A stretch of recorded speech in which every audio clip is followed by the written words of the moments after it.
Assalomu alaykum. Bugun sizlar bilan vena tomirga ukol qilish texnikasi haqida ko'rib o'tamiz. Birinchi navbatda kerak bo'ladi bizga spirt, paxta, jigut kerak bo'ladi va lichina bo'yicha biladigan bo'lsak, dastlab tayyorlaymiz.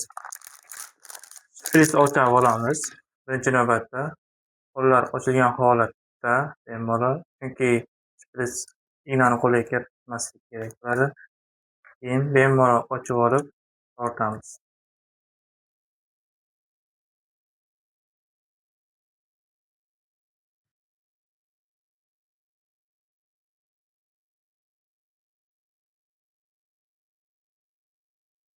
To'g'ri chiqarib olamiz.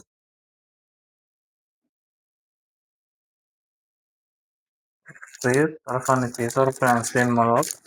Keyingi navbat ishimiz paxtani tayyorlab olamiz. Birinchi navbatda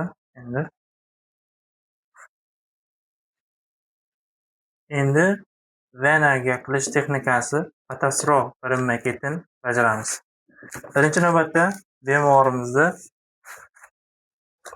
qo'llarni ochgan holatda jigitlar bog'lanadi. Bog'langan holatda vena topiladi. Venaga keyin spirt pastdan yuqoriga qilinadi, chunki mikrobni pastga emas yuqoriga chiqaraverasiz. Bemalol mikrob tushmaydi va qo'yiladi. Keyin tomirlar palpatsiya usuli davomida topiladi va tushiradi. Turgan holatda tushayotgan paytda chap qo'lda bemalol tortilgan holatda igna esa 15 gradus va 30 gradus atrofida suqiladi. Igna uchi topiladi va bemalol 25-30 gradusda suqamiz.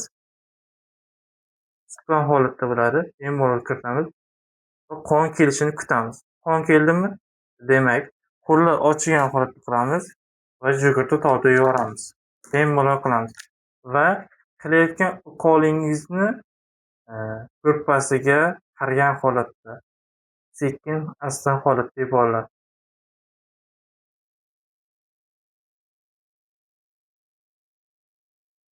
Va yuborayotgan paytda bemordan so'raymiz: ahvolingiz yaxshimi? Qo'lida qitishlar yo'qmi? Yoki nafas yetishmaslik holatlari bo'lmayaptimi? Yuboramiz.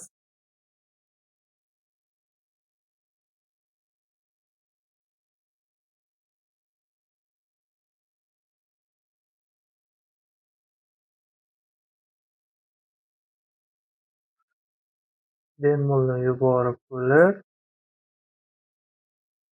paxtani joyiga qo'yilib, qo'llar tortiladi va urinadi. Bu bizga topayotgan holatda ham ehtiyot bo'l, ya'ni o'pilgan holatda yopiriladi. Qo'lga kirmaslik, chunki gepatit, oitis va boshqa kasalliklar qondan tez yuqadi.